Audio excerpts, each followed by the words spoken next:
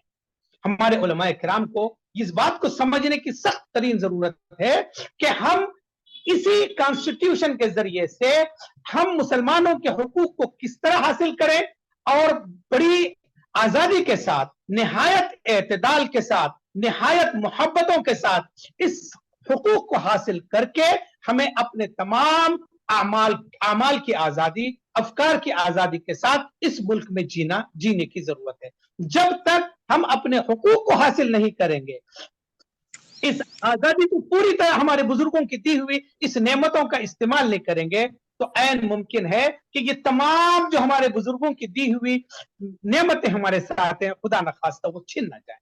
مجھے بڑا خوف ہے کہ وہ کہیں چھن نہ جائیں. تو ہمیں اس کی سخت ترین ضرورت ہے کہ ان معاملات کو سمجھیں اور ہمارے بزرگوں کی ان نعمتوں کو صحیح طریقوں سے حاصل کرتے ہوئے اپنے حقوق کو بڑے اعتدال کے ساتھ اور بڑی سمجھداری کے ساتھ اس کانسٹیٹیوشن کے ذریعے سے ہمیں اس کو حاصل کرنے کی سخت ترین ضرورت ہے, ورنہ یہ تمام جو نعمتیں ہمیں نصیب ہوئی ہیں خدا نخواستہ یہ ہم سے چھین نہ جائیں.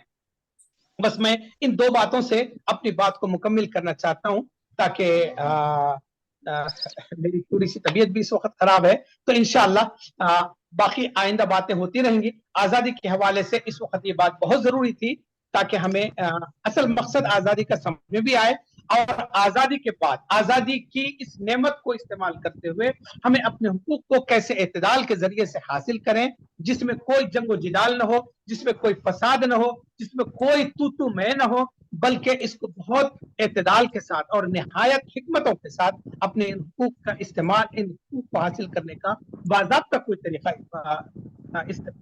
کوئی طریقے کے ذریعے سے اس چیز کو حاصل کرنے کی سخت ترین ضرورت ہے. وآخر دعوانا ان الحمدللہ رب العالمین. السلام علیکم ورحمۃ اللہ وبرکاتہ. ماشاء اللہ, جزاکم اللہ خیرہ. حضرت مولانا نے بہت اچھی باتیں ہمارے سامنے رکھی ہیں. جو ہمارا آئین ہمیں حق دیتا ہے اس کے ذریعے سے آج مسلمان ہمارے بڑوں کی, ہمارے اکابر کی برکت سے مکمل دین پر ہمارے آزاد ملک میں ہم مکمل دین کے ساتھ جی رہے ہیں, عمل کر رہے ہیں الحمدللہ. اس بزم جنو کے دیوانے ہر راہ سے پہنچے یزداں تک, اس بزم جنو کے دیوانے ہر راہ سے پہنچے یزداں تک, ہے عام ہمارے افسانے دیوار چمن سے زندہ تک. 100 بار سوارا ہے ہم نے اس ملک کے گیسوئے برہم کو, 100 بار سوارا ہے ہم نے اس ملک کے گیسوئے برہم کو, یہ اہل جنوب بتلائیں گے کیا ہم نے دیا ہے عالم کو, یہ اہل جنوب بتلائیں گے کیا ہم نے دیا ہے عالم کو. تو اس کے بعد میں آخری تقریر ہے حضرت استاد جی شیخ طریقت متکلم اسلام مولانا الیاس محمد حفظہ اللہ کے خلیفہ اجل حضرت مولانا ارشد احمد صاحب حنفی جنرل سیکریٹری